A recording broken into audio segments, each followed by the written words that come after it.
Welcome to mastermind of GK. एक बार फिर से आप लोग का स्वागत है मास्टरमाइंड ऑफ जीके में। फ्रेंड्स, इस वीडियो में हम लोग 100 प्रश्नों का फुल प्रैक्टिस सेट देखेंगे जो आपका 14 मार्च और 21 मार्च का बिहार पुलिस का एग्जाम होने वाला है, उसके लिए काफ़ी महत्वपूर्ण है। ठीक है फ्रेंड्स, देखिए अभी इस चैनल पे आपको फ्रेंड्स सवेरे के टाइम में 50 प्रश्नों का मॉक टेस्ट लिया जा रहा है बिहार पुलिस के लिए, और शाम के समय में आपको 8 से 8:30 बजे के बीच में 100 प्रश्नों का फुल प्रैक्टिस सेट प्रत्येक दिन प्रोवाइड कराया जा रहा है। तो इस बार अगर आप बिहार पुलिस का एग्जाम देने वाले हैं फ्रेंड्स, तो इस चैनल को सब्सक्राइब कर बेल आइकन को जरूर दबा दें ताकि महत्वपूर्ण वीडियो का नोटिफिकेशन मिलता रहे। वीडियो के नीचे डिस्क्रिप्शन में आपका मेरे टेलीग्राम ग्रुप का लिंक दिया हुआ है फ्रेंड्स, वहाँ पर जाकर के ज्वाइन कर लें। उस पर आपको इंपॉर्टेंट PDF प्रोवाइड कराया जाएगा। साथ ही साथ फ्रेंड्स, वेबसाइट का लिंक नीचे दिया हुआ है जिस पे आप फ्री ऑफ कॉस्ट बहुत सारे जीके जीएस का प्रैक्टिस सेट देख सकते हैं और अपनी तैयारी का लेवल चेक कर सकते हैं कि आपकी तैयारी कैसी है। ठीक है फ्रेंड्स, तो वीडियो अच्छा लगे तो लाइक कर दीजिए। तो चलिए फटाफट वीडियो को शुरू करते हैं। देखिए फ्रेंड्स, आपने बोला था कि क्वेश्चन थोड़ा सा हार्ड करने के लिए, मॉडरेट करने के लिए, तो ये जो प्रैक्टिस सेट है इसमें आपको क्वेश्चन मॉडरेट है। ठीक है, क्वेश्चन का लेवल थोड़ा टफ है, अच्छा है। ठीक है फ्रेंड्स, तो पूरा वीडियो आप लोग जरूर देखिएगा। और देखिए मैं आपको हर तरह का प्रैक्टिस सेट प्रोवाइड कराऊंगा। तो चलिए आज का देखिए पहला सवाल को देखते हैं। पहला सवाल है, निम्नलिखित में से किस राज्य ने 1632 में स्वतंत्र रूप से व्यापार करने के लिए अंग्रेजी को गोल्डन फरमान प्रदान किया था? अच्छा सवाल है, गोल्डन फरमान प्रदान किया था, किसने किया था? तो सवाल नंबर पहला का जो राइट आंसर है फ्रेंड्स, ऑप्शन नंबर ए हो जाएगा, गोलकुंडा ने किया था। सवाल नंबर 2 को देखिए। सवाल नंबर 2 है कि 17 मई 1782, ठीक है, 17 मई 1782 को सलबाई की संधि पर हस्ताक्षर किए गए। इनमें से कौन सा युद्ध निम्नलिखित में से जुड़ा हुआ है?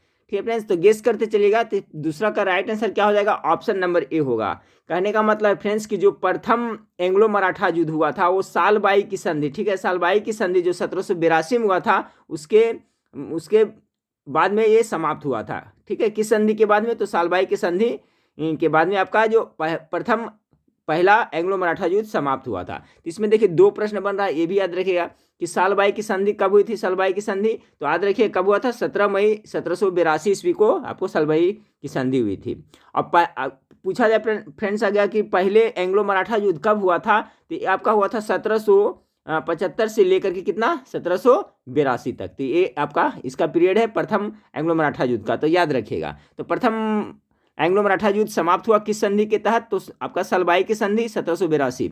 चलिए सवाल नंबर 3 को देखिए। सवाल नंबर 3 है, निम्नलिखित में से किसे भारतीय शिक्षा के मैग्ना कार्टा के नाम से भी जाना जाता है? टॉप मोस्ट VVIG के है ये। मैग्ना कार्टा किसे कहा जाता है भारतीय शिक्षा का? गेस करिएगा। सवाल नंबर 3 का जो राइट आंसर हो जाएगा ऑप्शन नंबर डी हो जाएगा, वुड डिस्पैच को। ठीक है, वुड डिस्पैच को भारतीय शिक्षा का मैग्ना कार्टा कहा जाता है। देखिए चार्ल्स वुड, ठीक है, याद रखिएगा चार्ल्स वुड है जो कब 1854, डेट जरूर याद रखिएगा, वुड डिस्पैच होना। तो चार्ल्स वुड है जो 1854 में एक घोषणा पत्र जारी किया था, ठीक है, घोषणा किया था, वही वुड डिस्पैच के नाम से जाना जाता है और इसे ही आपको भारतीय शिक्षा का मैग्ना कार्टा कहा जाता है। तो वुड्स डिस्पैच को कहा जाता है, कब ये घोषणा किया था? तो 1854 ईस्वी में, ये जरूर याद रखिएगा। चलिए सवाल नंबर 4 को देखिए। सवाल नंबर 4 आपका है कि निम्नलिखित में से कौन से एक प्रभावशाली मंत्री और मराठा साम्राज्य के राज्यपाल थे जो पेशवा प्रशासन के दौरान मराठा मच्चीविल्ली के नाम से भी जाने जाते थे? क्या? मराठा मच्चीविल्ली के नाम से जाने जाते थे। सवाल नंबर 4 का जो राइट आंसर हो जाएगा ऑप्शन नंबर ए, नाना फडणवीस को। चलिए सवाल नंबर 5 को देखते हैं। सवाल नंबर 5 है कि निम्नलिखित में से किस वायसराय ने प्रसिद्ध भारतीय सिक्का और पेपर मुद्रा अधिनियम 1899 में पास किया था? इसका राइट आंसर क्या होगा? तो इसका जो राइट आंसर हो जाएगा फ्रेंड्स आपका लॉर्ड कर्जन हो जाएगा। ठीक है, देखिए लॉर्ड कर्जन का शासनकाल कितना था, अगर देखिए इस तरह से भी याद रहता है तो 1899 से लेकर करके 1905 तक, 1899 से लेकर करके 1905 तक था जो लॉर्ड कर्जन के शासनकाल था। अब देखिए ये आपका पेपर मुद्रा अधिनियम कब किया था? 1899 में, यानी राइट आंसर क्या हो जाएगा आपका? लॉर्ड कर्जन होगा, याद रखिएगा। अच्छा, लॉर्ड कर्जन के शासनकाल में बंगाल का विभाजन हुआ था, ये पूछा जाता है। 1905 ईस्वी में बंगाल का विभाजन किसके शासनकाल में हुआ था? तो लॉर्ड कर्जन के शासनकाल में आपका हुआ था। तो ये आप जरूर याद रखिएगा। ठीक है फ्रेंड्स, एक देखिए है लॉर्ड डफरिन। लॉर्ड डफरिन के शासनकाल में क्या हुआ था? तो इसके शासनकाल में आपका भारतीय राष्ट्रीय कांग्रेस की स्थापना हुई थी 1885 ईस्वी में। एयुम हुम के द्वारा लॉर्ड डफरिन के शासनकाल में भारतीय राष्ट्रीय कांग्रेस की स्थापना हुई थी। ठीक है फ्रेंड्स, तो इसमें बहुत सारा प्रश्न बना, फिर से एक बार देख ले, कंफ्यूज नहीं होना है। क्वेश्चन क्या था कि निम्नलिखित में से किस वायसराय ने प्रसिद्ध भारतीय सिक्का और पेपर मुद्रा अधिनियम 1899 में पास किया था? तो लॉर्ड कर्जन ने। बंगाल का ये हो गया इसका राइट आंसर फ्रेंड्स। अब आगे इस पर डिस्कस बताया मैं कि बंगाल का विभाजन 1905 ईस्वी में लॉर्ड कर्जन के शासनकाल में हुआ था। ठीक है, और मैंने क्या बताया लॉर्ड डफरिन के बारे में, तो लॉर्ड डफरिन के शासनकाल में भारतीय राष्ट्रीय कांग्रेस की स्थापना कब हुई थी? 1885 ईस्वी में, ये उनके द्वारा हुआ था फ्रेंड्स। अगला सवाल को लेते हैं। अगला सवाल आपका है कि लॉर्ड रिपन ने 3 फरवरी 1882 को हंटर कमीशन के लिए नियुक्त किया। यहाँ पर खाली स्थान है, क्या भराएगा? तो इसमें देखिए बहुत सारा जीके बन रहा है फ्रेंड्स, इसको डिस्क्राइब करिए। देखिए हर एक प्रश्न को तो नहीं फ्रेंड्स, लेकिन जहाँ पर लगता है कि डिस्क्राइब करने लायक है उसको डिस्क्राइब मैं जरूर करूँगा। ठीक है, तो सवाल नंबर 6 के देखिए कि लॉर्ड रिपन ने 3 फरवरी 1882 को हंटर कमीशन के लिए नियुक्त किया था। किसके लिए? तो जो हंटर कमीशन था फ्रेंड्स, वो भारत में शैक्षणिक सुधार के लिए एक कमीशन का गठन किया गया था। यानी ऑप्शन नंबर 20 का राइट आंसर होगा, 6 का क्या हो जाएगा? बी हो जाएगा। लॉर्ड रिपन ने 3 फरवरी 1882 को हंटर कमीशन भारत में शिक्षा सुधार के लिए नियुक्त किया था। तो याद रखिए हंटर कमीशन है जो शिक्षा से संबंधित था। अब देखिए फ्रेंड्स, लॉर्ड रिपन की बात आई फ्रेंड्स, तो इससे संबंधित कुछ जानकारी देख लेते हैं। लॉर्ड रिपन तो फ्रेंड्स एक लॉर्ड लिटन था। ठीक है, तो लॉर्ड लिटन जो क्या किया था फ्रेंड्स, पहले उसके बारे में जानते हैं तो इसको क्लियर हो जाएगा। तो देखिए लॉर्ड आपका वर्नाक्यूलर प्रेस एक्ट आप लोग को पता होगा। वर्नाक्यूलर प्रेस एक्ट है जो आपको कितना 1878 ईस्वी में लॉर्ड लीटन के द्वारा, किसके द्वारा? लॉर्ड लीटन के द्वारा यह एक्ट पारित किया गया था, जिसके फलस्वरूप क्या हुआ था फ्रेंड्स कि जो भारत के जो समाचार पत्र था उस पर रोक लगा दिया गया था, प्रतिबंध लगा दिया गया था। ठीक है फ्रेंड्स, तो क्या हम बता रहे थे 1878 ईस्वी में। तो सवाल किस तरह से पूछा जाता है कि वर्नाकुलर प्रेस एक्ट कब पारित हुआ? तो 1878 ईस्वी में।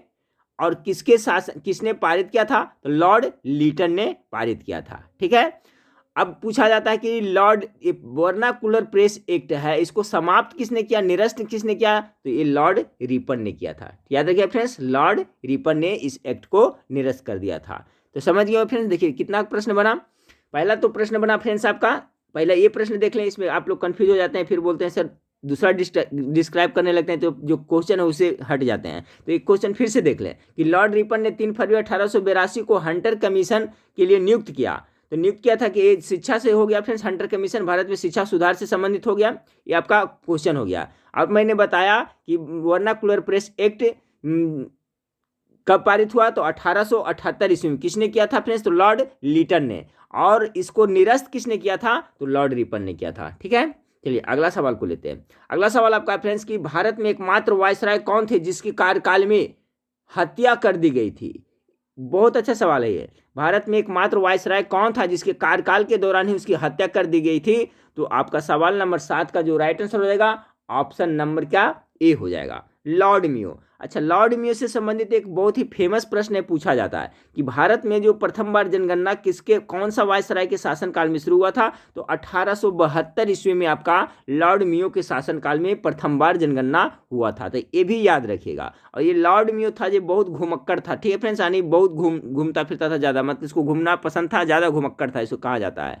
तो लॉर्ड मियो है जो इसका जो कार्यकाल के दौरान ही इसकी हत्या कर दी गई थी, और लॉर्ड मियो के शासन काल में ही आपका 1872 में प्रथम बार जनगणना हुआ था। ये आप जरूर याद रखिएगा। अब अगर डिटेल में जाते हैं फ्रेंड्स, तो ये प्रथम बार हुआ था। लेकिन अगर जो आपसे पूछा जाए कि नियमित जनगणना, ठीक है, यहाँ पर डिस्क्राइब कर लेते हैं कि नियमित जनगणना कब से आरंभ हुआ फ्रेंड्स? तो 1881 ईस्वी में। और किसके समय से? लॉर्ड रिपन के समय से शुरू हुआ था। ठीक है, लॉर्ड रिपन के समय से। याद हो गया होगा फ्रेंड्स। फिर से एक बार देख लें कि भारत में एकमात्र वायसराय कौन था जिसके कार्यकाल में हत्या कर दी गई थी? लॉर्ड मियो के शासनकाल में 1872 ईस्वी में प्रथम बार जनगणना हुआ। नियमित जनगणना 1881 ईस्वी में लॉर्ड आपका रिपन के शासनकाल से हो रहा है। चलिए अगला सवाल को लेते हैं। अगला है फ्रेंड्स कि निम्नलिखित में से किस वायसराय ने वर्नाकुलर प्रेस एक्ट और 1878 के सशस्त्र अधिनियम को पारित किया? देखिए फ्रेंड्स, अभी हम लोग ने डिस्क्राइब किया था अभी कि जो वर्नाकुलर प्रेस एक्ट है, देखिए डेट भी दिया है कि 1878 ईस्वी में किसने पारित किया था? तो आपको राइट आंसर क्या होगा? ऑप्शन नंबर डी हो जाएगा, लॉर्ड लिटन ने आपको पारित किया था। ये क्या था फ्रेंड्स कि भारतीय समाचार पत्रों से क्षुब्ध हो गया था। लॉर्ड लिटन था, वो भारतीय समाचार पत्रों के जो प्रचार होता था उससे क्षुब्ध होकर करके ने इन्होंने ये एक्ट लाया था फ्रेंड्स, वर्नाक्युलर प्रेस एक्ट लाया था 1878 में, जिसके फलस्वरूप भारत के जो समाचार पत्र था जो उसको क्या क्या उस पर प्रतिबंध लगा दिया था। तो किसने वर्नाक्युलर प्रेस एक्ट लाया था फ्रेंड्स? तो लॉर्ड लिटन ने लाया था। लेकिन वर्नाक्युलर प्रेस एक्ट को समाप्त किसने किया था? तो लॉर्ड रिपन ने किया था। अगला सवाल को लेते हैं कि केंद्र सरकार ने हाल ही में जियो पारसी प्रचार चरण 2 जियो पारसी प्रचार चरण 2 योजना शुरू की, जो निम्नलिखित में से एक राज्य है। तो कौन सा राज्य में क्या था? 9 का जो राइट आंसर होगा ऑप्शन नंबर बी हो जाएगा, महाराष्ट्र में। अगला सवाल को लेते हैं कि निम्नलिखित में से किसे insurance regulatory and development authority of India के बोर्ड के अंशकालिक सदस्य के रूप में नियुक्त किया गया है? सब करंट अफेयर्स का एक प्रश्न है फ्रेंड्स, तो आपको पूछा जाएगा करंट अफेयर्स से भी कुछ प्रश्न। सवाल नंबर 10 का जो राइट आंसर हो जाएगा ऑप्शन नंबर ए, कैसे? रवि मित्तल को। अगला सवाल को लेते हैं। अगला सवाल है कि निम्नलिखित में से किसे 2019 में राष्ट्रीय सुरक्षा गार्ड के महानिदेशक के रूप में नियुक्त किया गया है? तो 2019 में पूछा जा रहा है फ्रेंड्स, तो इसका जो 11 का राइट आंसर दे रहा है आंसर की में option number C, Anoop Kumar Singh को। ठीक है, अनूप कुमार सिंह को दोनों ने। अभी क्या कौन है फ्रेंड्स, अब इसका मैंने ध्यान दिया हूं, तो आप लोग देख लीजिएगा वर्तमान में क्या अभी यही है या और कोई बदले हैं, तो चेक कर लीजिएगा फ्रेंड्स। ठीक है, और कॉमेंट करके बताइएगा क्या है फ्रेंड्स। निम्नलिखित में से 2019 में राष्ट्रीय सुरक्षा गार्ड यानी एनएसजी नेशनल सिक्योरिटी गार्ड के महानिदेशक के रूप में नियुक्त किया गया है? तो 19 में बता रहा है फ्रेंड्स किसको? अनूप कुमार सिंह को। अभी वर्तमान में कौन है फ्रेंड्स, आप लोग देख लीजिएगा खोज कर करके और कमेंट करके बताइएगा क्या वर्तमान में अभी एनएसजी के जो महानिदेशक हैं अनूप कुमार सिंह यार बदल गए हैं, लेकिन 19 में आपको इसको नियुक्त किया गया था। अगला सवाल को देखें। अगला सवाल, निम्नलिखित भारतीय राज्य में कौन सा भूटान के साथ सबसे लंबी भूमि साझा करता है? पहले बताया था फ्रेंड्स कि इसमें क्वेश्चन है जो मॉडरेट है, अच्छा है, क्वेश्चन का लेवल बहुत अच्छा है। तो सवाल नंबर 12 का राइट आंसर क्या होगा? ऑप्शन नंबर ए हो जाएगा, असम। याद रखिएगा, निम्नलिखित भारतीय राज्यों में से कौन सा भूटान के साथ सबसे अधिक लंबी भूमि सीमा साझा करता है? आपका असम राज्य, यानी असम राज्य का जो है सीमा है वो भूटान के देश के साथ सबसे अधिक लगता है, यानी ऑप्शन नंबर ए इसका राइट आंसर हो गया, असम। अगला सवाल आपका है कि 60 देशों के बीच 2017 डिजिटल इवोल्यूशन इंडेक्स में भारत का रैंक क्या है? तो सवाल नंबर 13 का जो राइट आंसर हो जाएगा फ्रेंड्स आपका ऑप्शन नंबर बी, कितना? 93 है। ठीक है, यानी 53। अगला 53वां हो गया फ्रेंड्स। अगला है, निम्नलिखित में से किस भारतीय राज्य सरकार ने बेरोजगार युवाओं के लिए अपनी गद्दी अपना रोजगार योजना शुरू की है? अच्छा सवाल है, कौन सा सरकार ने अपनी गद्दी अपना रोजगार योजना शुरू की है? सवाल नंबर 14 का जो करेक्ट आंसर होगा ऑप्शन नंबर, पंजाब सरकार ने शुरू किया है अपनी गद्दी अपना रोजगार। ठीक है, किसके लिए? तो आपका जो राज्य में बेरोजगार युवा है उनके लिए शुरू किया गया है। 14 का जो राइट आंसर है ऑप्शन नंबर बी हो जाएगा। अगला सवाल को देखिए। अगला सवाल है, चिली के सैंटियागो में इस साल की इंटरपोल आम सभा में रखे गए प्रस्ताव के बाद भारत खालिस्तान 51वें इंटरपोल आम सभा की मेजबानी करेगा, यानी कि जो 91 होगा 91 होगा जो फ्रेंड्स इंटरपोल का आम सभा, तो भारत है जो मेजबानी करेगा, तब कब करेगा? तो सवाल नंबर जो आपका 15 है इसका जो राइट आंसर होगा ऑप्शन नंबर डी, 2022 में करेगा। ठीक है, चिली के सैंटियागो में इस साल की इंटरपोल आम सभा में रखे गए प्रस्ताव के बाद भारत है जो 2022 में 91वीं इंटरपोल आम सभा की मेजबानी करेगा। अगला सवाल को लेते हैं। अगला सवाल आपका है कि निम्नलिखित में आईटीआई संस्थान में किसने एक कम लागत वाले गंदगी डिटेक्टर का आविष्कार किया है? जब किसी जगह सफाई की आवश्यकता होती है तो अधिकारियों को चेतावनी देते हैं। ठीक है फ्रेंड्स, तो किसने आविष्कार किया है? फिर से देखें, निम्नलिखित आईआईटी संस्थान में से किसने एक कम लागत वाले गंदगी डिटेक्टर का आविष्कार किया है? क्या है? गंदगी डिटेक्टर का आविष्कार किया है। ये क्या है डिटेक्टर है फ्रेंड्स कि कहीं पे अगर गंदगी अधिक हो जाता है तो वहां पे ये खुद इंडिकेट करने लगता है कि यहाँ पर सफाई की जरूरत है। तो यह काम किसने किया है? 16 का जो राइट आंसर होगा ऑप्शन नंबर डी हो जाएगा। कहाँ का? आईआईटी खड़गपुर। अगला सवाल को देखिए, सवाल नंबर 17 को देखिए। सवाल नंबर 17 आपका है फ्रेंड्स, 17 की 2024 ग्रीष्मकालीन ओलंपिक की मेजबानी करने के लिए निम्नलिखित में से कौन सा शहर है? यानी 2024 में आपका ग्रीष्मकालीन ओलंपिक कहाँ होगा फ्रेंड्स? 17 का जो राइट आंसर हो जाएगा ऑप्शन नंबर ए आपका पेरिस में होगा। ठीक है, मेजबानी कौन करेगा? तो पेरिस। अगला सवाल को देखते हैं कि सैम शेपार्ड पुलित्जर विजेता नाटककार कौन से देश के थे? तो 18 नंबर सवाल का जो राइट आंसर हो जाएगा फ्रेंड्स ऑप्शन नंबर ए होगा, संयुक्त राज्य अमेरिका के थे। सैम शेपार्ड पुलित्जर विजेता नाटककार कहाँ किस देश के थे? तो संयुक्त राज्य अमेरिका के थे। 19 नंबर सवाल को देखिए, पाकिस्तान के नए प्रधानमंत्री कौन है? कौन है फ्रेंड्स? आपको इमरान खान है ना, ऑप्शन नंबर डी होगा। यही है जो अभी तक नए के, अब तो पुरान हो चुके हैं फ्रेंड्स, लेकिन वर्तमान में ही है। तो अगला सवाल को देखें, गंगोत्री राष्ट्रीय उद्यान ठीक है किस राज्य में स्थित है? गंगोत्री राष्ट्रीय उद्यान कहाँ स्थित है? सवाल नंबर 20 का जो राइट आंसर होगा फ्रेंड्स ऑप्शन नंबर बी हो जाएगा, उत्तराखंड में है।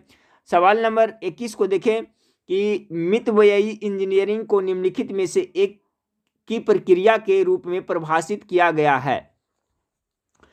तो सवाल नंबर 21 का जो राइट आंसर होगा ऑप्शन नंबर बी होगा, एक अच्छी और इसके उत्पादन की जटिलता और लागत को कम करना। अच्छा सवाल इकोनॉमिक्स का, मितव्ययी इंजीनियरिंग को निम्नलिखित में से एक की प्रक्रिया के रूप में परिभाषित किया गया है। मितव्ययी तो इसका क्या है? एक अच्छी और इसके उत्पादन की जटिलता और लागत को कम करना। मितव्यय मतलब क्या होता है? कम खर्च होता है। ठीक है, ऑप्शन नंबर 20 का राइट आंसर होगा।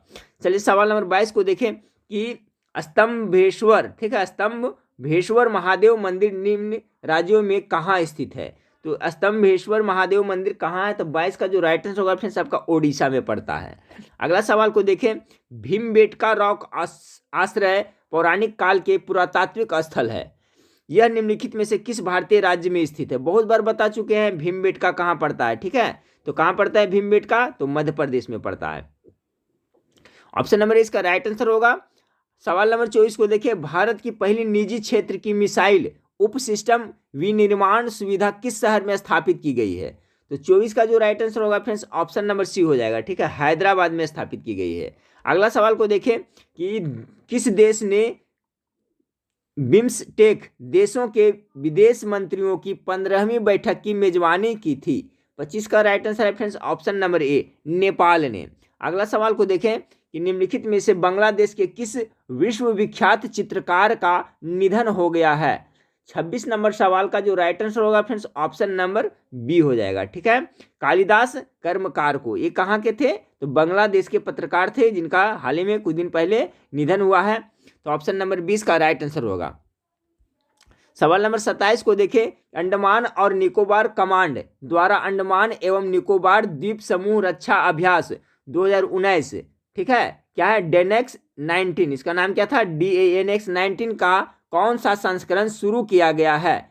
27 का जो राइट आंसर होगा फ्रेंड्स ऑप्शन नंबर ए हो जाएगा। ठीक है, पहला संस्करण का।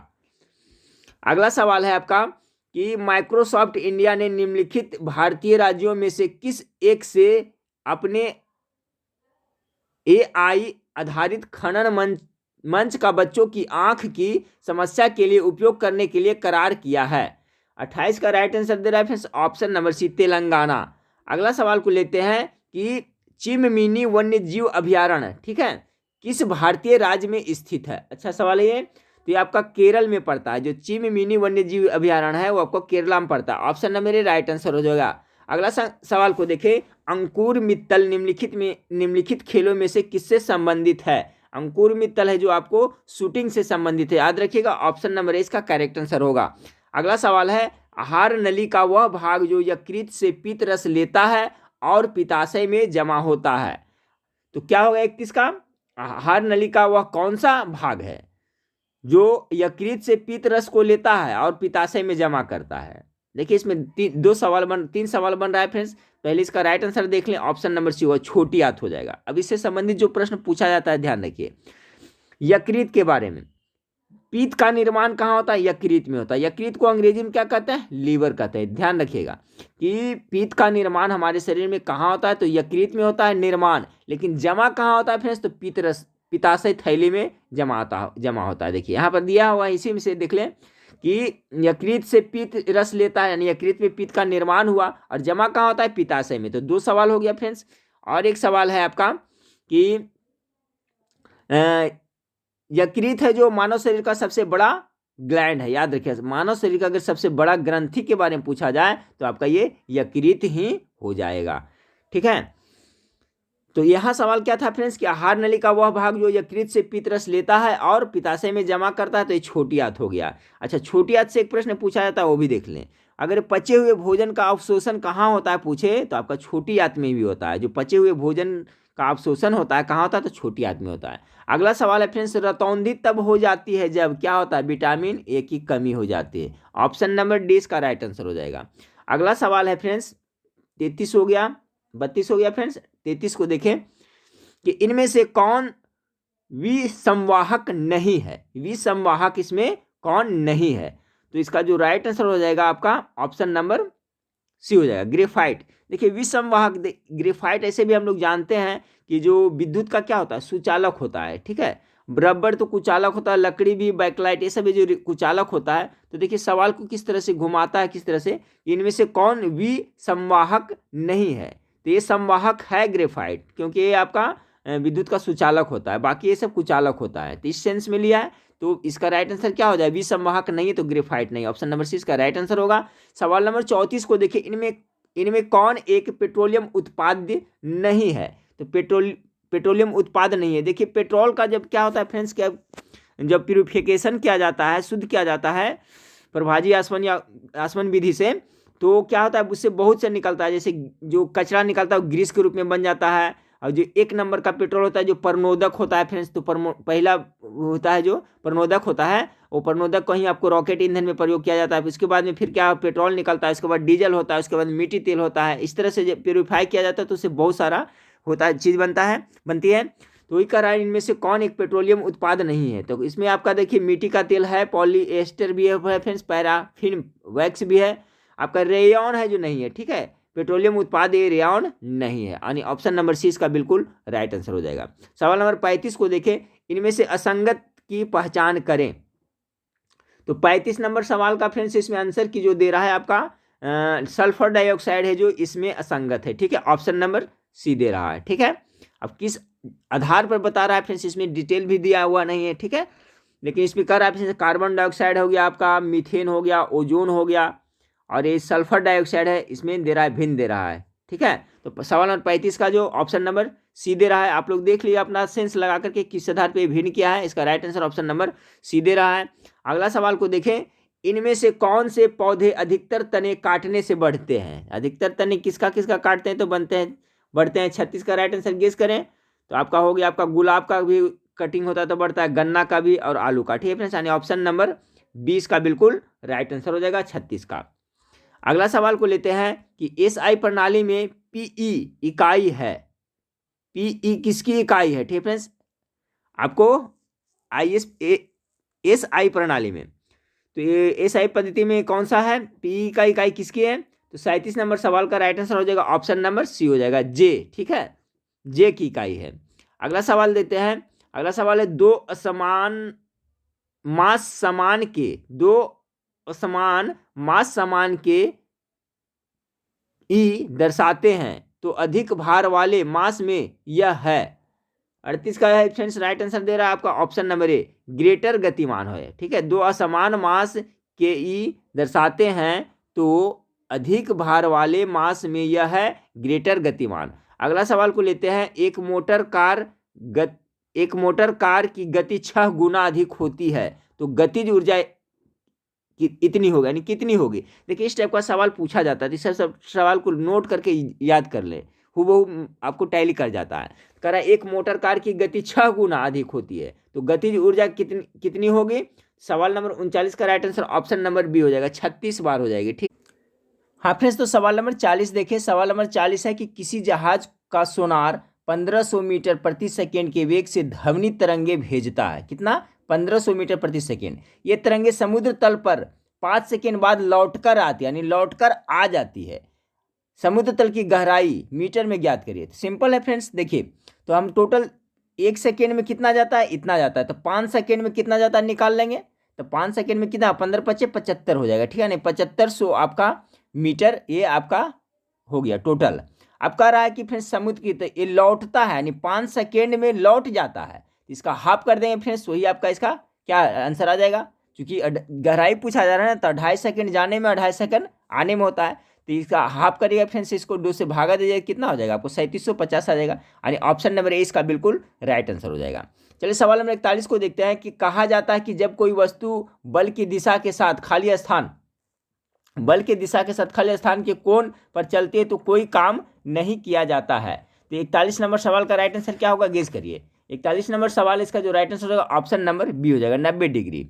अगला सवाल को देखते हैं, 42 नंबर सवाल को देखते हैं कि जैसी आकृति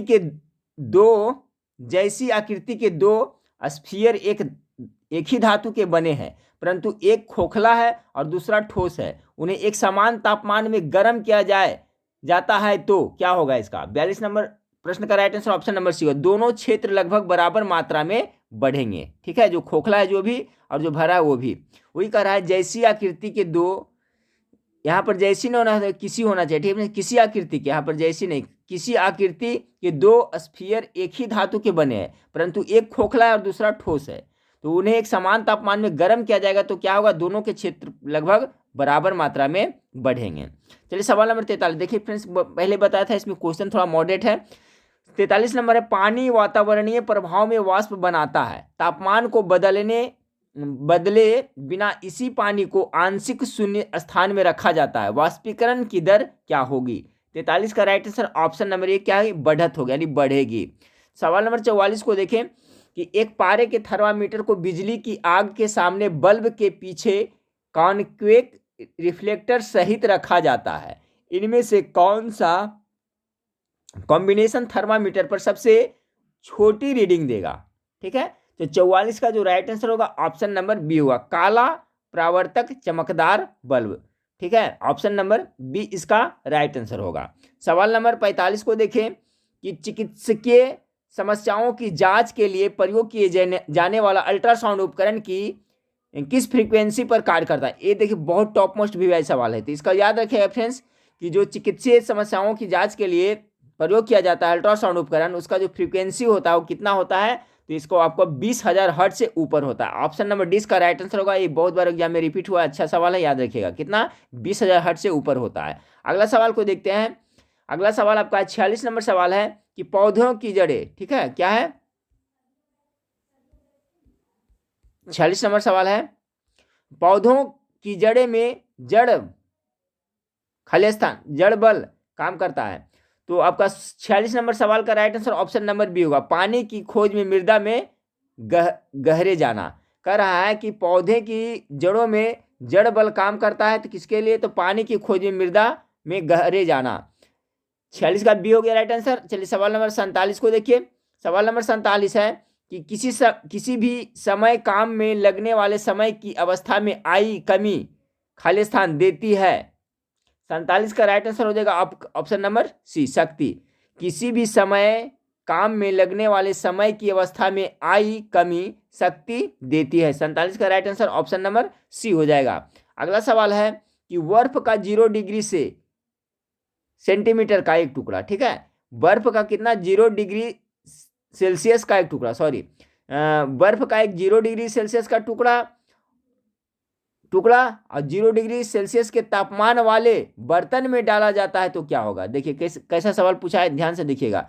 एक बर्फ का टुकड़ा है, तो बर्फ का टुकड़ा है उसका जो कितना टेम्परेचर बता रहा है, तो 0 डिग्री सेल्सियस है, और उसी को किस में रख रहा है, तो एक और का टुकड़ा एक जो बर्तन है, पॉट है, 0 डिग्री सेल्सियस के तापमान वाले बर्तन में डालेगा तो क्या होगा। तो 48 का जो राइट आंसर होगा फ्रेंड्स क्या, थोड़ा पिघलेगा, नहीं कुछ पर नहीं पिघलेगा।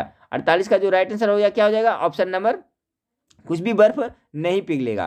48 का right answer option number C हो जाएगा। अच्छा सवाल एक बार फिर से सुन ले फ्रेंड्स, कह रहा है कि बर्फ का 0 डिग्री सेल्सियस का एक टुकड़ा 0 डिग्री सेल्सियस के तापमान वाले बर्तन में डाला जाता है तो क्या होगा, कुछ भी नहीं पिघलेगा, ठीक है, थोड़ा भी नहीं पिघलेगा, यानी ऑप्शन नंबर सी इसका करेक्ट आंसर होगा। 48 का सी हो जाएगा।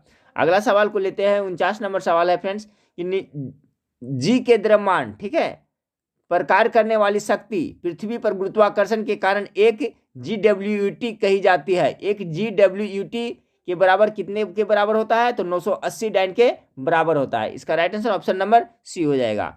चलिए अगला सवाल को देखते हैं कि एक ट्रक 103 किलोग्राम लौह के साथ लोड किया जाता है और दूसरा ट्रक 103 किलोग्राम कपास से भरा हुआ है। ध्यान से सुनिएगा, एक है जो कितना लोहा से है 103 किलोग्राम भरा है, दूसरा कपास से भरा है। यदि दोनों ट्रकों को उसी गति से उसी तरह की सड़क पर जाना है तो इसके उलटने की संभावना है। किसके उलटने की संभावना है? 50 का।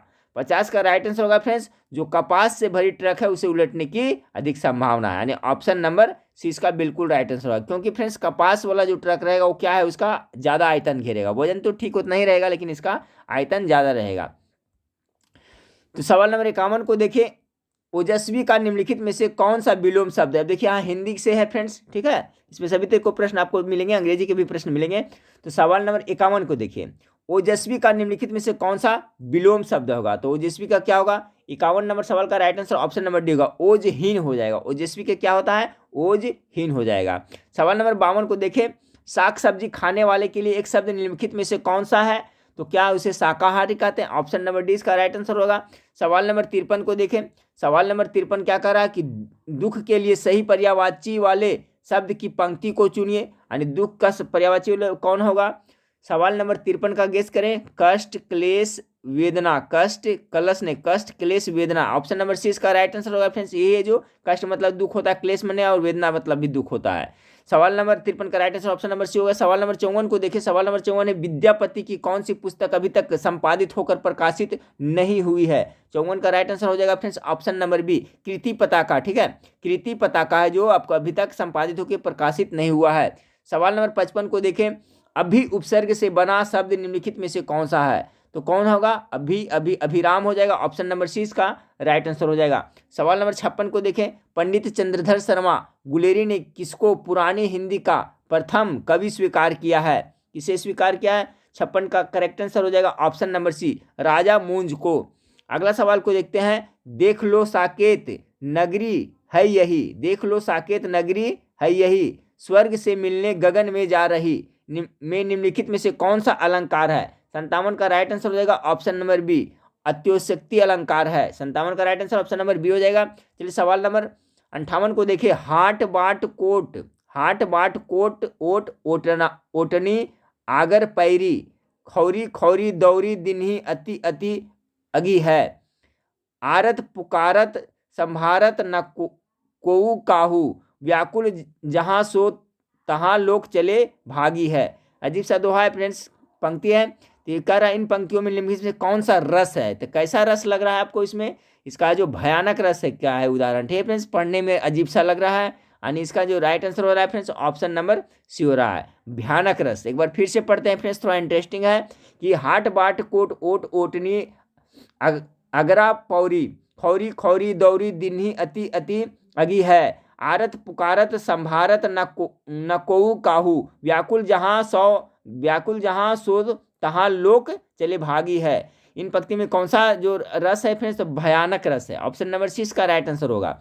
अगला शब्द है दोहावली किसकी कृति है? बहुत अच्छा जिक्र है फ्रेंड्स, चलिए फटाफट बताइए। 59 का क्या होगा? तो तुलसीदास हो जाएगा इसका right answer option number D. अगला सवाल को लेते हैं, इनमें से कौन जीवनी लेखक नहीं है? जीवनी लेखक इनमें से कौन नहीं है? 3 है जो जीवनी लेखक है, 1 है जो जीवनी लेखक नहीं है। 60 का राइट आंसर हो जाएगा ऑप्शन नंबर सी, सच्चिदानंद हीरानंद वात्स्यायन, अर्थात यज्ञ, ये है जो आपका जीवनी लेखक नहीं है। चलिए अब देखिए इंग्लिश का शब्द दिया है friends question, choose the correct from of modal auxiliary verb for the given sentence. यहाँ पर क्या भरेगा? तो खाली स्थान, I lend you some money if you salary has been credited into my bank account. तो क्या कर रहा है फ्रेंड्स कि कुछ पैसा मैं तुमको उधार दे सकता हूं। तो यहाँ पर क्या होगा? 61 का right answer option number A हो जाएगा, I will lend you some money. अगला सवाल को लिखते हैं, choose the most suitable determiner for the given sentence, the ultimate dream of. यहाँ पर क्या होगा? तो अब यहाँ हो जाएगा ऑप्शन नंबर डी हो जाएगा, the ultimate dream of any car lovers is not own a Rolls Royce. ठीक है, रोसी, और यहाँ पर डी ऑप्शन इसका राइट आंसर दिया है। अगला सवाल को लेते हैं कि choose the option the correctly sequence the following sentence. ठीक है, इसमें सीक्वेंस में पूछा जा रहा है, तो इसका जो राइट आंसर दे रहा है फ्रेंड्स सवाल नंबर 63 का ऑप्शन नंबर सवाल नंबर 63 का ऑप्शन नंबर सी दे रहा है, यानी पहले सबसे पहले 1 होगा, ठीक है, उसके बाद में 4 दे रहा है फ्रेंड्स, उसके बाद में आपका 3 दे रहा है, उसके बाद में 2 दे रहा है। तो ये आपका सीक्वेंस यही है, इसको देख लीजिए, वीडियो को पॉज करके भी देख सकते हैं। जैसे Vaishnavi was a blind girl, ठीक है, पहला दिया है वैष्णवी वाज, ये ब्लाइंड गर्ल होगा पहला में, उसके बाद में 4 दे रहा है, 4 है क्या, she aspired to join IIM Bangalore, उसके बाद 3 दे रहा है, she had the never say die attitude, उसके बाद 2 लास्ट में दे रहा है फ्रेंड्स आपको 2, and it was this attitude that helped her preserve to join her favourite institute. इसका इस तरह से सीक्वेंस है। चलिए 64 नंबर सवाल को देखते हैं। Choose the option that best explain the highlighted expression. तो हाईलाइटेड यहाँ पर तो कहीं दिया ही नहीं फ्रेंड्स, देखिए यहाँ पर देना चाहिए कहीं पर डीप कलर में लेटर को, तभी तो होता। चलिए देख लेते हैं कि the two side need to keep talking until they iron out, यहाँ पर आयरन आउट होना चाहिए friends, iron out their difference. 64 नंबर सवाल का राइट आंसर दे रहा है option number B, to get rid of problems that are affecting. चलिए सवाल नंबर 65 को देखते हैं कि choose the option that best transforms the given sentence into 1, ठीक है। तो कह रहा ही met with an accident, he was on his way back home. सवाल नंबर 65 का जो राइट आंसर दे रहा है फ्रेंड्स ऑप्शन नंबर बी दे रहा है, while he was on his way home he met with an accident, ठीक है। इसका जो इस तरह से होगा ऑप्शन नंबर बी। चलिए सवाल नंबर 66 को देखते हैं कि choose the appropriate conjunction for the given sentence. Conjunction पूछा कर रहा है, तो Rajeev wants to work for Infosys but यहाँ पर क्या होगा, but he is unable to meet the recruitments for this role in the company. यानी सवाल नंबर 66 का राइट आंसर हो जाएगा, क्या कंजक्शन भरेगा, बट भरेगा। सवाल नंबर 67 को देखें, choose the appropriate articles for the given sentence. Article, my uncle lives in a home for the elderly, यानी कि ऑप्शन नंबर 20 का राइट आंसर हो जाएगा, my uncle lives in a home, एक घर में रहते हैं फ्रेंड्स। यहाँ पर क्या होगा, यहाँ पर ये, यहाँ पर द आर्टिकल होगा। 67 का right answer option number B हो जाएगा। चलिए सवाल नंबर 68 को देखिए, choose the appropriate articles for the given sentence. यहाँ पर कर आर्टिकल भरने के लिए तो क्या भराएगा, 68 का भराएगा a supermoon occurs when the moon's orbit it is closest to earth and at the same time it is full. यानी आपका ऑप्शन नंबर ए हुआ, यहाँ पर ए भराएगा फ्रेंड्स, यहाँ पर भी द भराएगा और आपका यहाँ पर भी द आर्टिकल भराएगा। चलिए अगला सवाल, हाँ फ्रेंड्स, तो सवाल नंबर 69 को देखिए, choose the correct form of tense for given sentence. यहाँ पर क्या भरा जाएगा, during autumn dry red leaves खाली स्थान from the trees and the ground below. तो यहाँ पर option number D correct answer हो जाएगा। यहाँ पर क्या भरेगा, फॉल भरेगा और यहाँ पर क्या आपको लीटर भरेगा, यानी 69 का right answer option number D हो गया। चलिए सवाल नंबर 70 को देखिए फ्रेंड्स, इसके बाद आपका जीके जीएस का अंग्रेजी का लास्ट सवाल है, choose the word that is opposite in meaning to the highlighted word given below. तो कह रहा है फ्रेंड्स आपका क्या, her mind showed an enormous amount of agility in solving the problem. इसका जो राइट आंसर दे रहा है फ्रेंड्स आपको 70 नंबर सवाल का ए दे रहा है, ठीक है, इनर्टनेस दे रहा है, ऑप्शन नंबर ए इसका करेक्ट आंसर हो जाएगा।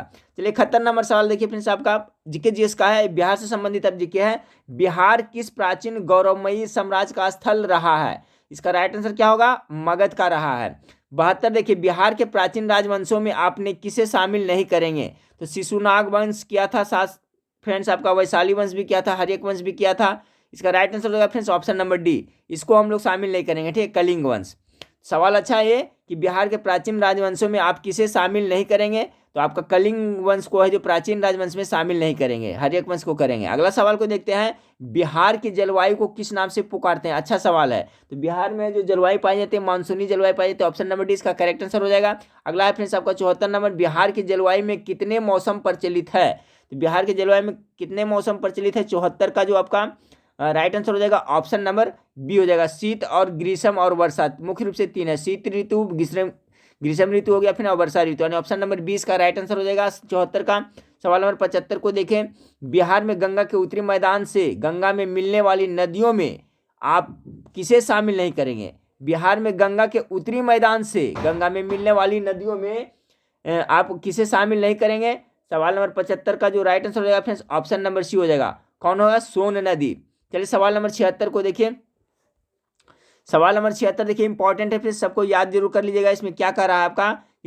बिहार की नदियों व उनके उद्गम स्थलों को जोड़े बनाइए। ठीक है, यानी उद्गम स्थल कौन सा नदी कहाँ से निकलता है, तो इंपॉर्टेंट है, जरूर याद रखिएगा।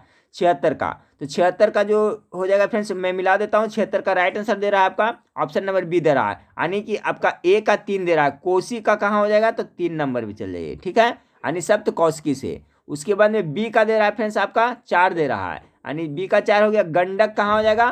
तो मानग मोट व कुतांग से। उसके बाद में सी का कितना दे रहा है? तो 1 दे रहा है सी, यानी बागमती का कहाँ हो जाएगा आपका? महाभारत श्रेणी। बच गया बूढ़ी गंडक, तो बूढ़ी गंडक का कहाँ उद्गम स्थल है? तो सोमेश्वर श्रेणियाँ। इसे जरूर याद कर लीजिएगा फ्रेंड्स। कोसी का कहाँ हो गया? तो 1 का कहाँ दे रहा है आपका? 1 का 3 दे रहा है सप्त कौशिकी। बी का कहाँ दे रहा है? फिर से एक बार देख ले, तो बी का आपका दे रहा है आपको 4 नंबर में, यानी मानग मोट व कुतांग में। बागमती का कहाँ दे रहा है फ्रेंड्स? तो आपका महाभारत श्रेणी। बच गया बूढ़ी गंडक, तो बूढ़ी गंडक का कहाँ दे रहा है? सोमेश्वर श्रेणियाँ। इसे जरूर याद रखिएगा। अगला सवाल को लेते हैं। 77 नंबर सवाल आपका है। 77 नंबर सवाल है कि बिहार के लोगों की जीविका का मुख्य आधार निम्नलिखित में से कौन सा है? तो चलिए क्या है बिहार के लोग जीविका का? तो कृषि पे यहाँ का अधिक से ज़्यादा जनसंख्या कृषि पर, कृषि कार्य से जुड़े हुए हैं। ऑप्शन नंबर 20 का राइट आंसर हो जाएगा। सवाल नंबर 78 को देखिए। सवाल नंबर 78 है बिहार के कितने क्षेत्र में कृषि की जाती है? बिहार के कितने क्षेत्र में कृषि की जाती है? तो 78 का जो राइट आंसर होगा लगभग 80% पर कृषि की जाती है। अगला सवाल को देखें। बिहार का क्षेत्रफल भारत के कुल क्षेत्रफल का कितना प्रतिशत है? तो कुल क्षेत्रफल लगभग आपका हो जाता है फ्रेंड्स 5.28%, यानी ऑप्शन नंबर 20 का राइट आंसर हो जाएगा। चलिए सवाल नंबर 80 को देखें।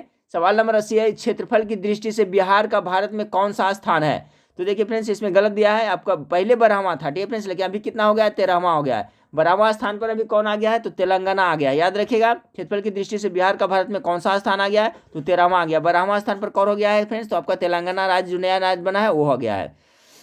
चलिए सवाल नंबर 81 देखिए फ्रेंड्स, ये मैथ का सब सवाल है, तो मैथ का सोल्यूशन मेरा जो सिस्टम ठीक हो गया फ्रेंड्स, आपको मैथ का सोल्यूशन मैं आपको उस पर कर करके दूंगा। तो 80 क्वेश्चन हम लोग देखे फ्रेंड, टोटल 80 क्वेश्चन आपका जीके जीएस और हिंदी अंग्रेजी से देखे, और मैथ का आपका 20 क्वेश्चन लगभग है टोटल। तो इसका सोल्यूशन मैं आपको बाद में दूंगा फ्रेंड्स। ठीक है, सिंपल ही मैथ है, सब बन जाएगा। जैसे 1-2 मैथ देखिए किस तरह से पूछ रहा है। शिवांगी ने घड़ी 800 रुपया में खरीदी, 15% लाभ पर अर्जित कर सालू को बेच दी। 5% लाभ के लिए सालू ने उसे नंदिनी को बेच दिया। नंदिनी 2 वर्ष उपयोग किया, 25% हानि पर प्रीति को बेच दिया। नंदिनी ने घड़ी को कितने में बेची, यानी विक्रय में ही पूछा जा रहा है। तो देखिए इसको किस तरह से इस टाइप का मैथ बनता है फ्रेंड्स। ये तो कितना हो गया? 800 टोटल इसका भी खरीदा था फ्रेंड्स, 15% लाभ पर बेचा तो 115 बटा कितना, इस तरह से हो जाएगा 100। ठीक है, उसी तरह से दूसरा कितना लाभ पर बेचा था? तो 5%, तो 105 बटा कितना हो जाएगा? 100। और तीसरा कितना 25% का हानि पर बेचा था, तो कितना हो जाएगा? 75 बटा कितना हो जाएगा? 100 हो जाएगा। अब इसको हल करिएगा फ्रेंड्स, तो आपका आंसर आ जाएगा ऑप्शन नंबर ए आ जाएगा 724 रुपया 50 पैसा, इसका राइट आंसर हो जाएगा। तो इस टाइप का मैथ इस तरह से बन जाता है। मैं इस पर सोल्यूशन करके आपको बताऊंगा, सब सिंपल है। मैं जैसे देखिए फ्रेंड्स कि उन संख्याओं का मान ज्ञात करें जिनके बीच अंतर कितना है 35 एवं परस्पर मान का अनुपात कितना 2:7 है। तो सिंपल है। तो देखिए दोनों मानते हैं कि ये संख्या कितना मानते हैं, एक्स मानते हैं फ्रेंड्स, तो एक्स दोनों में शामिल है, तो कितना कर रहा है कि दोनों का आपका अंतर कितना बता रहा है, अनुपात कितना बता रहा है, 2:7 कितना 7 में है, अंतर कितना बता रहा है 35 बता रहा है। तो कितना मानते हैं 7 एक्स शामिल रखते हैं अनुपात में, तो आपका कितना हो जाता है 7x - 2x बराबर कितना हो जाता है 35 हो जाता है। तो कितना होता है 5x बराबर 35, यानी एक्स का मान कितना आ जाता है आपको 7 आ जाता है। अब देखिए 7 आ गया फ्रेंड्स, तो किससे हो गया 7 दूनी के 14 हो गया एक, और दूसरा कितना हो गया आपका 7 × 49 हो गया। तो 14 49 किसका राइट आंसर है आपका ये है। तो इस तरह से तो सब बन जाएगा। सिंपल ही मैथ है फ्रेंड्स। इसका सोल्यूशन मैं सबका करके बताऊंगा। जैसे 2 प्रैक्टिस सेट होगा फ्रेंड्स, तो उसका एक में करके उसका मैथ का सोल्यूशन भी आपको प्रोवाइड कराऊंगा। ठीक है फ्रेंड्स।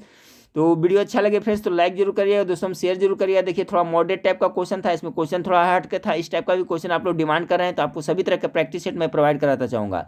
और सवेरे के टाइम में फ्रेंड्स आपको 8 से 9 बजे के बीच में मॉक टेस्ट 50 प्रश्न का रहेगा, उसको जरूर दीजिएगा।